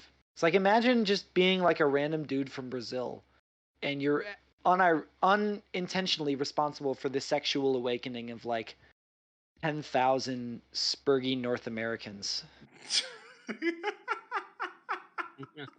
Hey, it's not my fault that they made the girl lion in the Lion King like kind of sexy. And it's definitely not my fault they made the girl dog in Balto kind of sexy. Wait. Oh, for The fuck's girl sake. dog from Balto? Explain yourself. Dude, have you not watched that movie? She does a little ass wiggle. It's a real thing. She's a dog.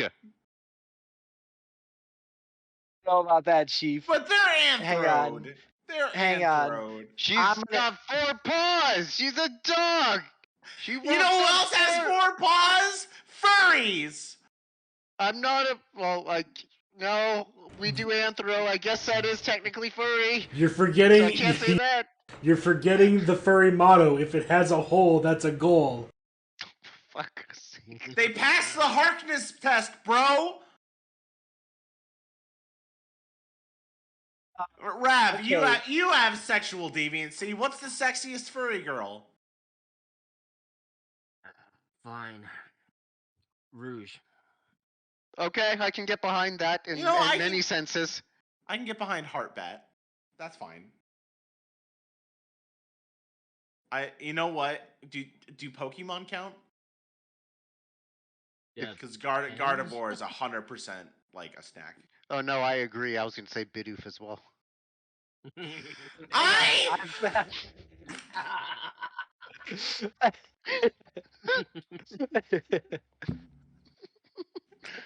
I'm done. I with mean, Bidoof. have you seen the lad? He looks like testicular cancer. He's kind of hot. I want to make that my ringtone. He looks like testicular cancer. He's kind of hot. Real G's will know where I took that line from. Lads, I've done some research, and apparently there is a scene in Balto where the dog does a little ass shaking. Damn right she does. If you Google Balto hot dog, you get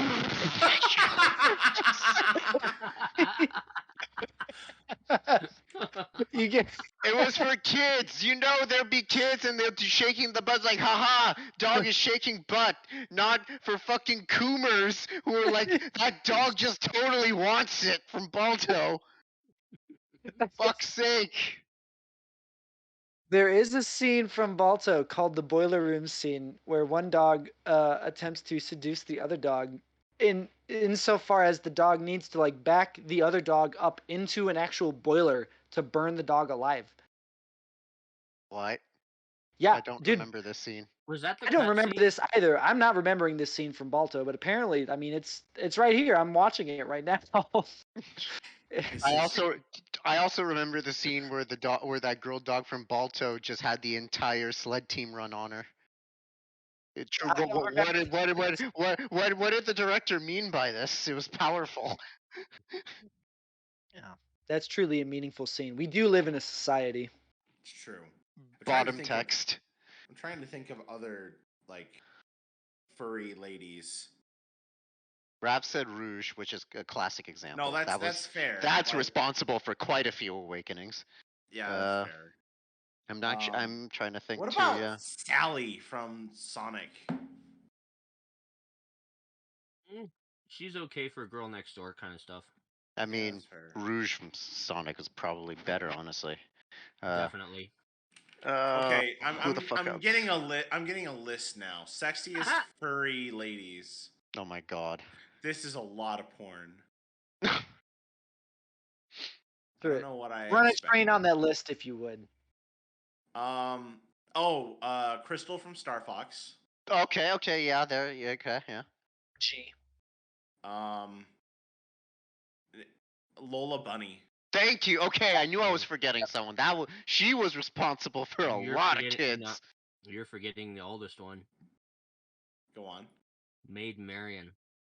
Ooh, Oh, that's fair. the original trad wife. For some reason, Chica from Five Nights at Freddy's is on here. Really? Yes. I don't understand how anyone finds any of those characters hot. I'm legit gonna be serious. It has more to do with the fan art. Probably, you're right. I don't recognize a lot of these characters, but they're probably Luna the from Hazbin Hotel.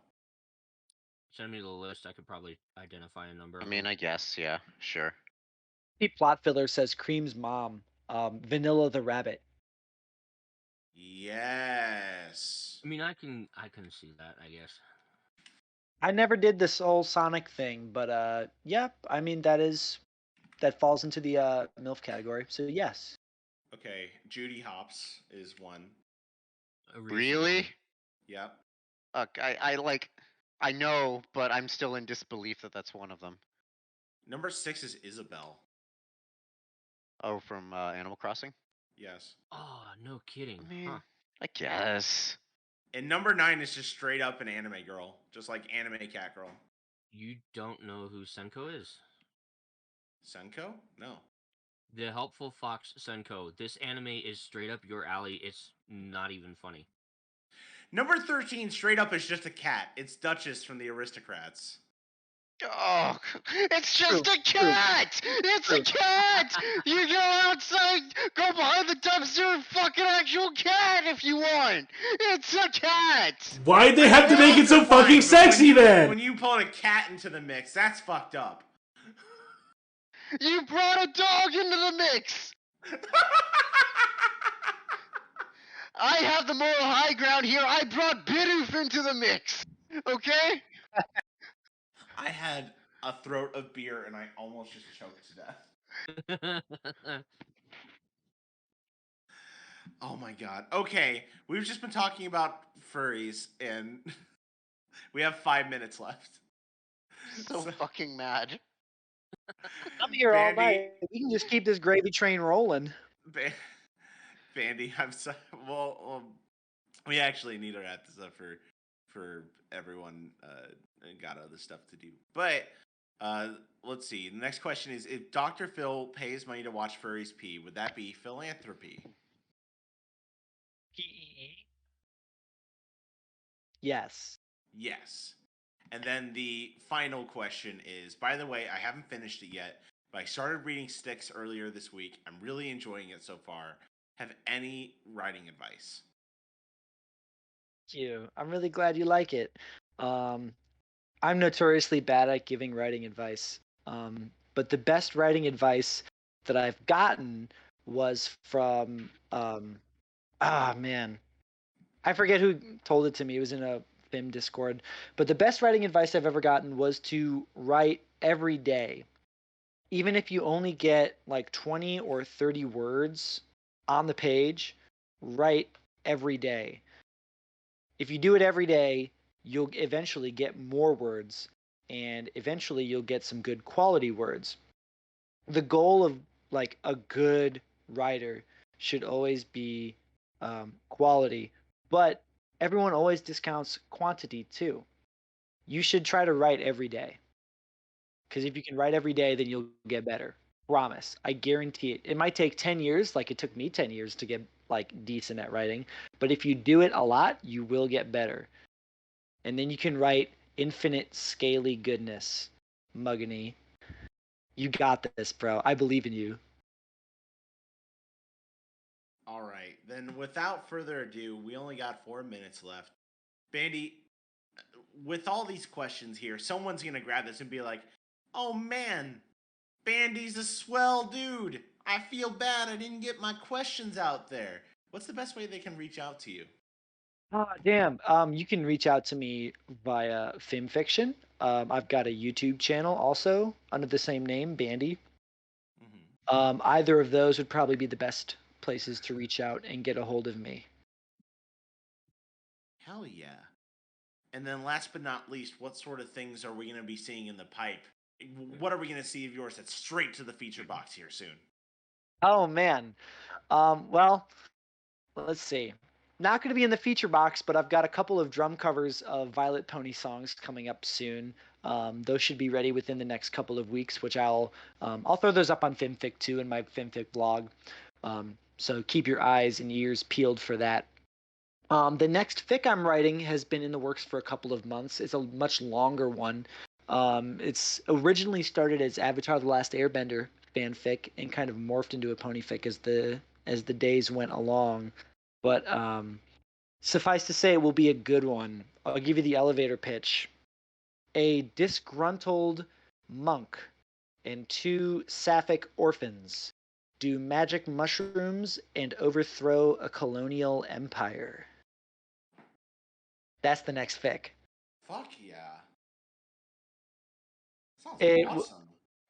I think it's going to be a goodie. I won't be able to put it on EQD because of all the drug references, but I'm really hoping that you will all enjoy it, and I can't wait to put it out for you all. I know I'm excited for it. I can't wait for you to put out. This is going to be awesome. But with that said, it's time to draw all good things to a close, including the time here today. Bandy, thank you so much for taking the time to come join us tonight. Thank you. This has been an absolute blast. I love the Barcast, and I hope you guys do great. You're an absolute blast. And other absolute blasts are Empty Plot Filler, who donated 300 bits, Burgess, who donated 100, and Hat Vandamoose, who donated 25. Thank you so much, folks, out in the chat, as well as all of the gift subs. Next week, Milk, what are we doing? I know 2 weeks we've got BabsCon, so there's going to be no cast. Next week is either game or movie. Gamer movie next week. It could be a gamer movie, of course.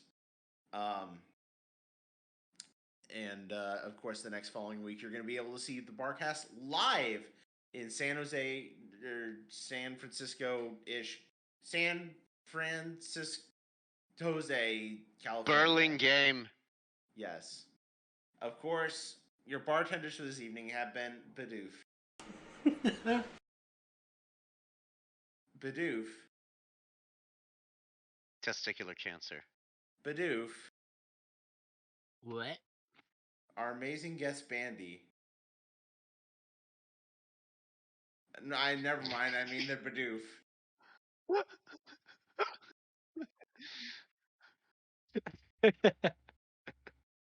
And I guess I'm Bidoof now too. Bidoof is love. Bidoof is life. That's all there is anymore. Why do we even do this? There's only Bidoof. Bidoof is gonna end us all. Bidoof is sexual. Bidoof, number one hottest male furry fictional character of all time. Bidoof! Where did you cut? Did you cut? Or is it still going? Oh, God. But done. More like it.